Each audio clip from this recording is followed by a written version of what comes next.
샬롬. 하나님께서 오늘도 저와 여러분들에게 큰 은혜 주시기 바랍니다. 오늘 하나님께서 우리에게 주신 말씀은 호세아서 11장 12절에서 12장 14절까지는 말씀입니다. 하나님은 신실하십니다. 또 하나님은 전지하시죠.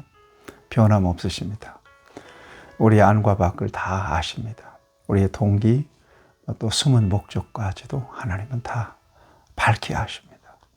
그래서 하나님 앞에서 거짓말할 수가 없습니다. 하나님을 속일 수는 없습니다. 신앙이라고 하는 것은 하나님을 대하는 태도입니다.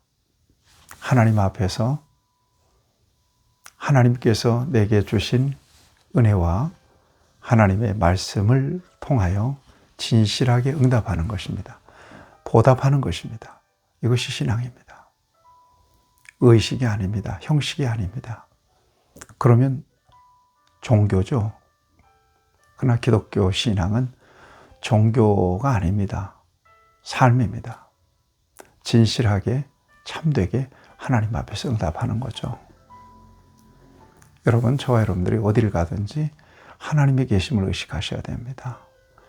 그리고 말씀을 달달달달 못 외워도요, 하나님의 말씀의 흔적이 여러분 안에 있습니다.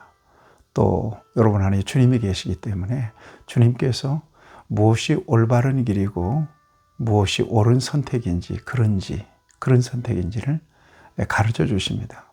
그러니까 신앙의 양심에 따르면 바르게 살 수 있습니다. 하나님 목적을 따라 살 수 있습니다. 그런 삶을 통하여 하나님께 영광 되기를 바랍니다. 이스라엘은 그렇지 못했다고 오늘 성경은 말씀하고 있습니다. 하나님을 속였습니다. 진실되게 다가오시는 하나님을 속이려고 했습니다. 1절도 오늘 12절 말씀 11장 12절 보세요. 에브라임은 거짓으로 이스라엘 족속은 속임수로 나를 애워쌌고 이렇게 되어 있습니다. 하나님을 속일 수 있습니까? 중심을 헤아리시는 분이 하나님이신데요. 사람은 외모를 보거니와 하나님은 중심을 보신다고 말씀하셨지 않습니까? 그런데 하나님을 속이려고 들려고 했습니다. 종일토록 거짓과 포악을 더하여 아수르와 계약을 맺고 기름을 애굽에 보내는도다. 아수르, 애굽, 뭐예요? 세상 아니겠어요? 하나님보다 세상을 더 의지했다는 것입니다. 하나님보다 세상에 더 공을 들였다는 것입니다. 이건 하나님을 배반하는 일입니다. 이것은 앞에서 얘기했죠. 눈에 영적인 음행이기도 하죠. 하나님 배신감을 느낍니다. 그렇게 돌봐주었는데 앞에서 봤잖아요. 얼마나 진자리 마른 자리 가릴 것 없이 하나님께서는 끝까지 그럼에도 불구하고 품어주셨는데 그 사랑을 배신하는 거예요. 거짓으로, 속임수로. 하나님을 속일 수 있는 겁니까? 그럴 수 없습니다. 계속해서 말씀합니다. 내가 너희들 행위대로 보응할 것이다. 꼭 너희들의 모습을 보면 야곱을 보는 것 같다. 야곱이 어떤 사람이에요? 여러분 3절 이하에 보면 속이는 자예요. 얼마나 술수가 또 속임수가 능란한 사람입니까? 여러분, 야곱이 결국 복을 받는데 그 복이 하나님의 은혜로 주신 거지 그의 올바른 인격과 온전한 삶을 통해서 복을 받은 게 결코 아니라는 사실을 아셔야 돼요. 야곱은 결코 복을 받을 수 있는 사람이 아니에요. 복을 받을 수 있는 짓을 한 사람이 아니란 말이죠. 하나님을 매번 속이고 사람을 속였던 사람입니다. 임기응변에 강하고 술수에 능한 사람이었습니다. 그런 모습을 이스라엘을 통해서 보겠다는 거예요. 지금 보고 있다는 것입니다. 하나님께서. 그래서 하나님은 6절 말씀이 참 귀합니다. 12장 6절 말씀. 그런즉 너의 하나님께로 돌아와서 인애와 정의를 지키며 항상 너의 하나님을 바랄지어다. 항상 너의 하나님을 바랄지어다. 여러분, 이것이 하나님의 계획입니다. 하나님의 바람입니다.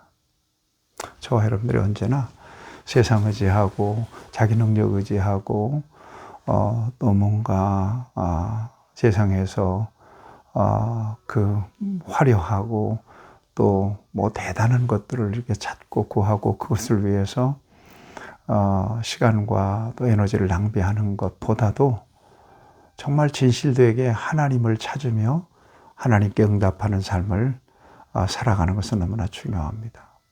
지금 성도들의 마음이 매스미디어에 다 뺏겨 있습니다.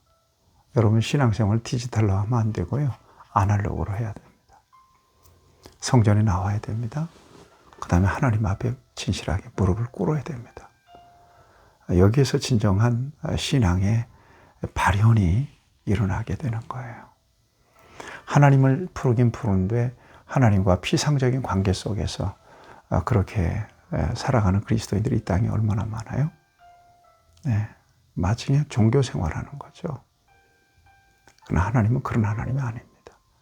전인적으로 살아계셔서 우리와 함께 대화하시고 소통하기를 원하시고요. 우리를 인생을 향하시는 하나님의 주도권을 가지고 가기를 원하시죠. 여러분 여기에 저와 여러분들이 분명하게 우리의 삶을 세울 수 있어야 될 것입니다. 7절 이하에 보면 거짓 조우를 가지고 속이기를 좋아했다는 거예요. 예. 이게 바로 이스라엘이 저지른 죄악입니다. 하나님께서는 그들의 죄악을 깨우치기 위해서 선지자들을 보내죠. 또 여러 가지 비유와 예시를 통해서 그들을 가르치기를 원하셨습니다. 돌아오기를 원하셨습니다. 특별히 13절 말씀을 보겠습니다. 여호와께서 한 선지자로 이스라엘을 애굽에서 인도하여 내셨고 이스라엘이 한 선지자로 보호를 받았거늘 14절 에브라임이 경노하여 심히 경노하게 함이 극심하였으니 그의 주께서 그의 피로 그 위에 머물러 있게 하시며 그의 수치를 그에게 돌리시리라 이렇게 되어 있거든요. 돌아와라 돌아와라. 선지자들의 외침은 그거예요. 선지자들이 왜 나서는 겁니까? 하나님에게 의해서 틀어져 있는 거예요. 곁길로 가는 거예요. 그 길이 아니에요. 그랬을 때 하나님은 하나님의 선지자들을 불러서 돌아오라고 얘기하죠. 바른 길을 가라고 얘기하죠. 때로는 강하게, 때로는 비유를 통해서 그렇게 타이르고 이끌기를 원하셔서 하나님의 길에서 하나님의 자녀들이 복을 누리며 살기를 원하시는 것이 하나님의 계획입니다. 하나님 뜻이고요. 그런데 인간들은 무지해요. 이스라엘도 마찬가지. 거부합니다. 하나님을 속이려고 합니다. 선지자들의 외침에 귀를 막죠. 우리 귀한 성도들, 신앙은 각자 각자에게 주신 은혜인데요. 공동체를 통해서 믿음을 유지합니다. 교회는 올바른 신앙의 기준을 제시하죠. 그리고 하나님 말씀을 통해서 성도들을 하나님이 원하시는 길을 보여드립니다. 여러분, 여러분들의 믿음을 여러분들이 잘 지켜내야 됩니다. 기도하세요, 예배하세요, 헌신하세요, 전도하세요. 이게 그냥 입에 발린 소리가 아닙니다. 그것이 우리의 믿음을 건강하게 지켜낼 수 있는 중요한 요소들이기 때문에 그렇습니다.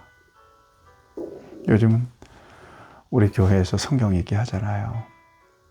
성경을 계속해서 읽으시면 거기에서 하나님의 기준을 분명하게 깨달아요. 그래서 그 법 아래서 거룩한 빛 아래서 저와 여러분들이 살아갈 수가 있기 때문에 그렇습니다. 여러분, 신실하게 다가오시는 하나님의 사랑을 결코 거부하거나 속이려고 하면 안 됩니다. 참되게 하나님 앞에 응답하는 저와 여러분들이 되어야 할 것입니다. 하나님, 진실하게 우리를 사랑해 주시는 하나님의 사랑에 참되게 겸손하게 올바르게 응답하는 우리 모두가 될 수 있도록 도우시고 하나님께로 돌아가고 하나님만을 의지하고 하나님만을 기쁘시게 영화롭게 하는 삶의 자리에서 언제나 발견되는 하나님의 자녀들이 해 주옵소서. 예수님의 이름으로 기도합니다. 아멘. 여러분 축복합니다.